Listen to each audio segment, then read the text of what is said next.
So once again, let's create an instance of faceplant. Again, a sampler. Let's get back in that zone we were in. I think we had some cool sources, like maybe this one. The first thing is you want a sharp transient, right? So again, an envelope, a very short attack, some decay, but I kind of like having that kind of curve. And then you control the volume with it. Actually, maybe not 200.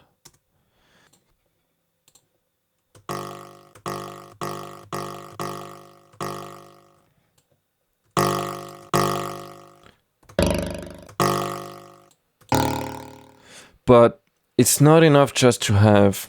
Okay, my computer is gonna take off. Okay.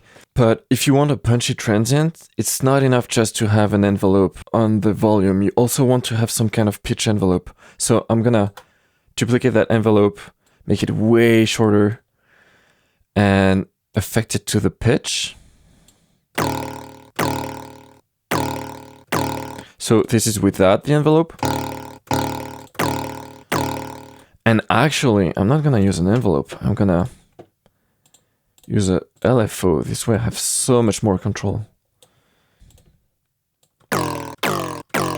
Because you can have you're able to have just like the clicky transient, but you also can go for more of a sweep.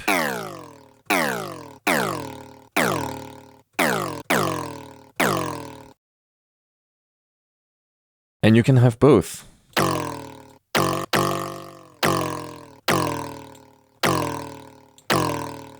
And what I like about not landing on like a straight line, of having still a bit of a sweep to the end of the sound, is that if it goes like this, you have a final note, whereas like this, yes, it has a note, but it's kind of more like a pitch bend, so it's inherently a bit less... I don't want to say less musical, because like pitch bends are musical, but you're not gonna like identify a note with that sound. It's just a tonality passing by. You know, it's less stable.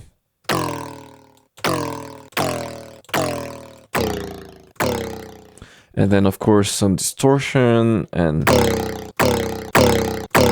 actually I think I want it short.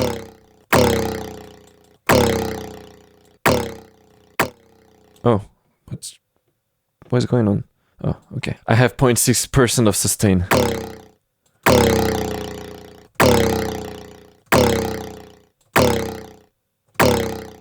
So I think this is a passable hit.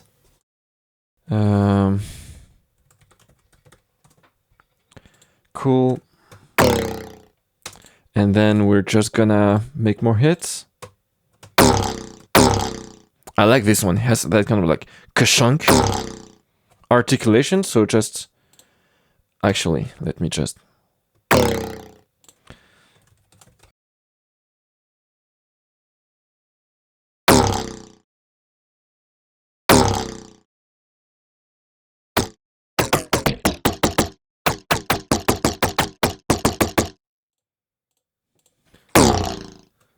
Okay. Maybe we can add some FM to it. I don't know.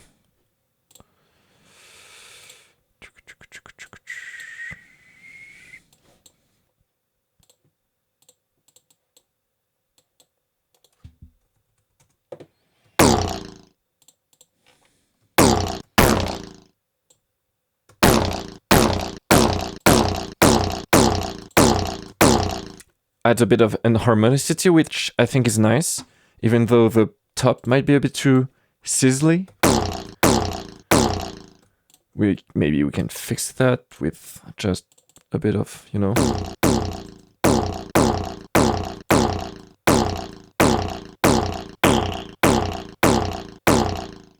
Something like this.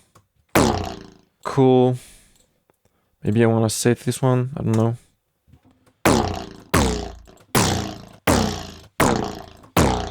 Oh yeah, a word about like random, because I know a lot of people like to use a random generator, and then if you pull down the rate to 0, it's only selecting a new, it's only selecting a new value when I'm hitting a key.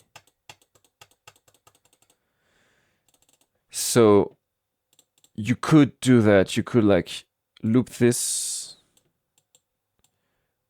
So yeah, I'm modulate the outset to 100%, and actually I'm looping because if values go above 100% of offset, then you loop back around to the sample.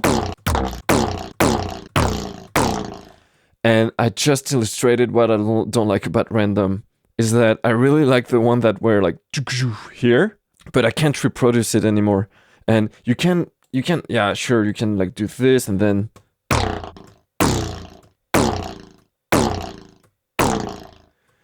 sure, record a bunch of variations.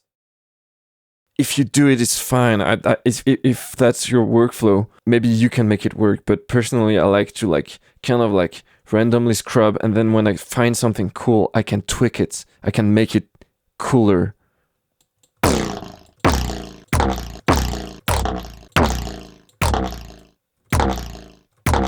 Like this one is cool. I'm gonna print it. And then I'm gonna mess with it after having saved it. Is the FM doing? Not much. I think the FM, I kind of want it to bounce on that bukunk stuff. So I'm gonna have an LFO just for this one, and this one is gonna come with a delay. Maybe like this, it's gonna land after the actual transient. And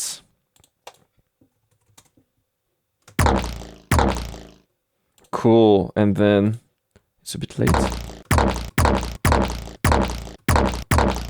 And I can actually put this way up into kind of crunchy territory, and then I can just shape it here the way I want.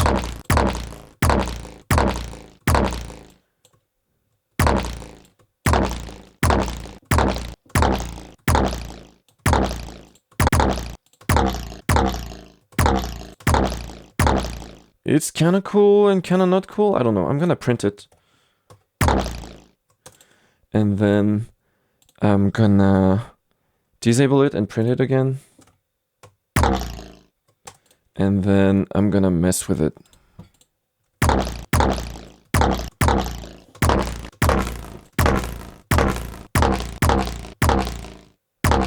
Maybe I want it on the transient actually.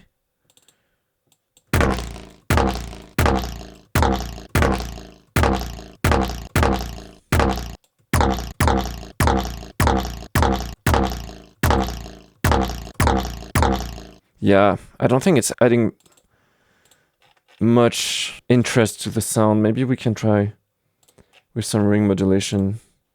So, sideband. And actually this time we need this. Actually, I think we need to be full on all the time.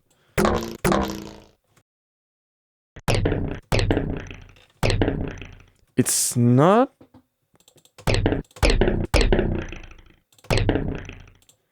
It's got something. It's very lo-fi because we're pitching it way down, but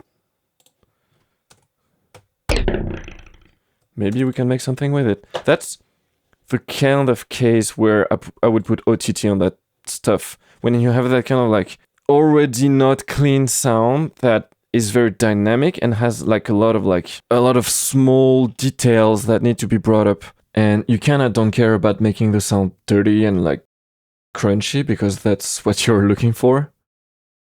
This is an instance where OTT shines and makes it way louder and makes it intentional to have all those little glitchy details,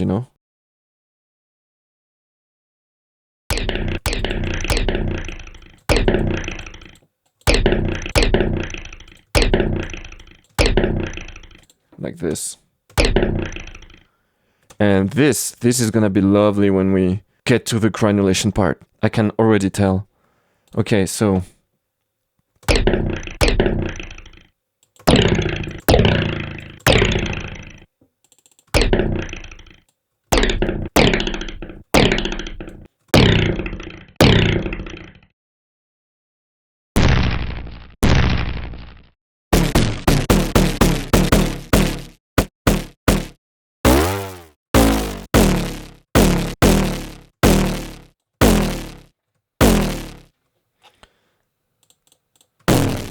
Okay, I have OTT.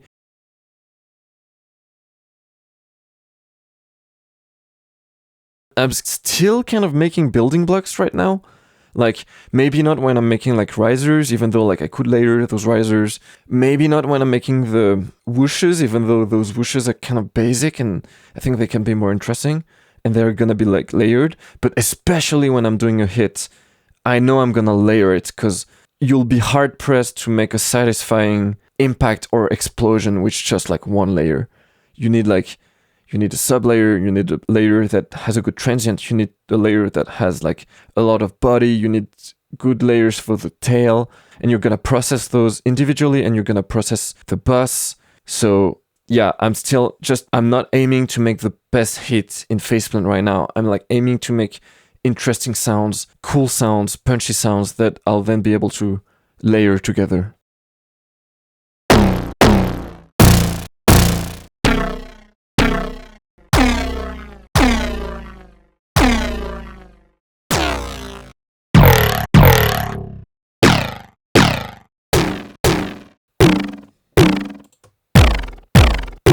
All right, so in this case, the ring modulator is actually doing a lot of the kind of shaping of the sound. Cool.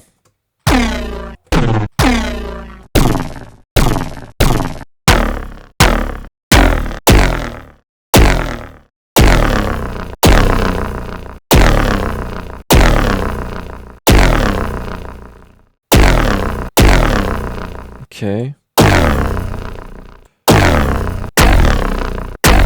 Oof, I kind of like the 2 times like you.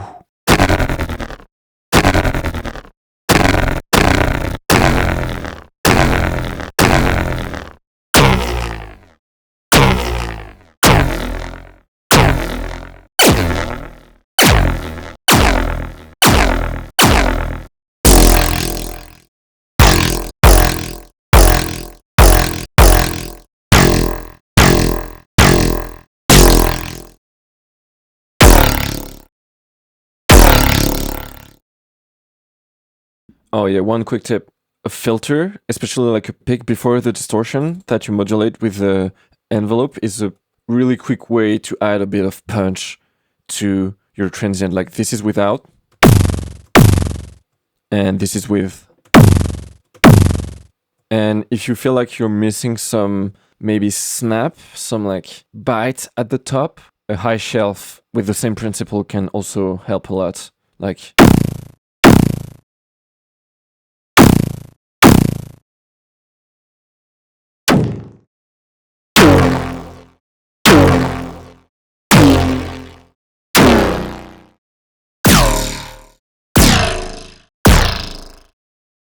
so this one, when you shorten it, kind of sounds like a silencer.